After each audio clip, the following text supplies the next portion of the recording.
আমার মতো যাদের চোখের পাওয়ার কম, চোখে সমস্যা আছে, তারা জানে কষ্ট কাকে বলে। এত বড় চশমা চোখে দিয়ে সারাদিন ঘুরতে হয়, ঘুমের মধ্যেও চশমা পড়তে হয়, নয়তোবা স্বপ্ন আবসা আবসা দেখা যায়। তো যাই হোক, হ্যালো এভরিওয়ান, আসসালামু আলাইকুম, welcome to my another new blog. প্রতি বছরে 2বার করে চোখের ডাক্তার দেখাইতে হয়, তাই সকালবেলা ঘুম থেকে উঠেই সুন্দর করে রেডি হয়ে রওনা দিয়ে ফেলছি উত্তরা যাব। উত্তরা আধুনিক মেডিকেল কলেজ হাসপাতালে আমি ডক্টর দেখাই 2016 সাল থেকে। চোখের ডাক্তারটা দেখায় বছরে 2বার করে। ডক্টর আসিফুর রহমান, যারা কিনা চোখে অনেক বেশি সমস্যা, আমি বলবো একবার হলো ডক্টর আসিফুর রহমান স্যারকে দেখানোর জন্য।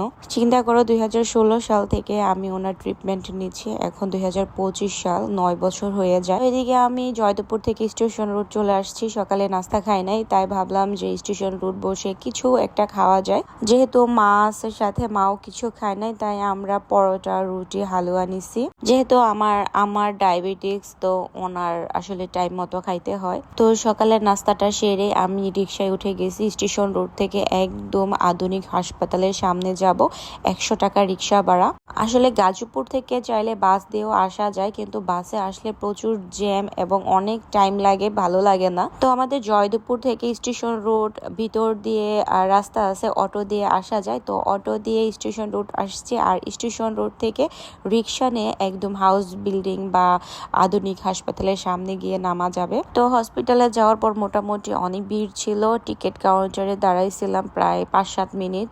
তো এখানে 500 টাকা করে ভিজিট, আর আগে আমি দেখাইছি 300 টাকা করে, এখন 500 টাকা হয়েছে। আর আসিফুর রহমান স্যার প্রাইভেট ভাবেও রুগী দেখে। তো ডাক্তার দেখানো শেষ, এখন আমরা যাব লাডোনাতে, যেখানে অরিজিনাল পাকিস্তানি ড্রেস পাওয়া যায়। ভাই, ওনাদের ড্রেসের কালেকশন দেখলে মাথা নষ্ট হয়ে যায়, এত সুন্দর সুন্দর ড্রেস। আমি সবসময় ওনাদের পেজে ফলো দিয়ে ওনাদের লাইভ ভিডিও পিকচার দেখছি, বাট এই প্রথমবার আমি ওনাদের আউটলেটে যাচ্ছি। তো আমার কাছে ওনাদের আউটলেটটা একটু ভিতরে মনে হয়েছে, আর মনেই হয় নাই যে এটা কোনো মার্কেট। আর হ্যাঁ, এটা কোনো মার্কেট না, হয়তো বা কোনো বাসা বাড়ি, সেখানে হচ্ছে একটা ফ্লোরে তারা এই শোরুমটা দিছে। তো মার্কেট হোক বা যাই হোক, আমার কথা হচ্ছে ড্রেস আমি যেটা নিব সেটা, এটার কালেকশন ভালো হইলেই হয় আর সুন্দর হইলেই হয়। হ্যাঁ, 100% অরিজিনাল পাকিস্তানি ড্রেস।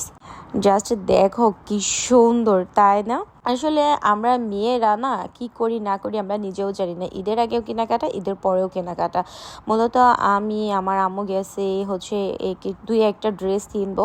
ঈদের সময় অনেক বেশি ভিড় থাকার কারণে আসলে ওইভাবে যাওয়া হয় না শপিং এ, তাই ঈদের পরে গেছি।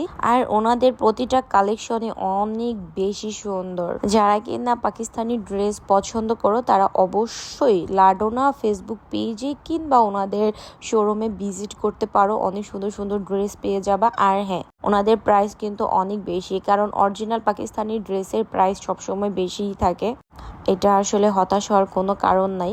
এই সাদা ড্রেসটা এত বেশি সুন্দর লাগছে, অফ ক্যামেরাতে অনেক বেশি সুন্দর। আর এই যে এখন যে ব্ল্যাক কালারের ড্রেসটা দেখাচ্ছে, এটার দাম 29,000 ছিল।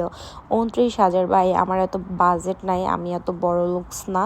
তো আমার আসলে আমার রেঞ্জের বাহিরে ছিল এটা, এর জন্য আমি নিই নি। আর আসলে এত বিয়ে টাইপের ড্রেস পরে কোথায় যাব বলো তো? এই যে আমার হাতে সিম্পল সিম্পল ড্রেস, এগুলোই আমার ভালো লাগে। তো লাডোনা থেকে শপিং করছি, তারপর চলে গেছি রাজলক্ষ্মী থেকে আমি কিছু গজ কাপড় নিছি। রাজলক্ষ্মীর ঠিক সামনে মার্কেটের নিচ তলায় যে সুন্দর সুন্দর গজ কাপড় থাকে। তো যাই হোক, এখনই বিদায় নিতে হবে, আসলে অনেক টায়ার্ড, দুপুর হয়েছে, খাওয়া দাওয়া করবো। তো এর জন্য আর কোনো ভিডিও লং করিয়ে নাই। ইনশাল্লাহ নতুন কোনো ভিডিওতে আবারও দেখা হয়ে যাবে। এখনকার মতো বিদায় নেই, আল্লাহ হাফেজ।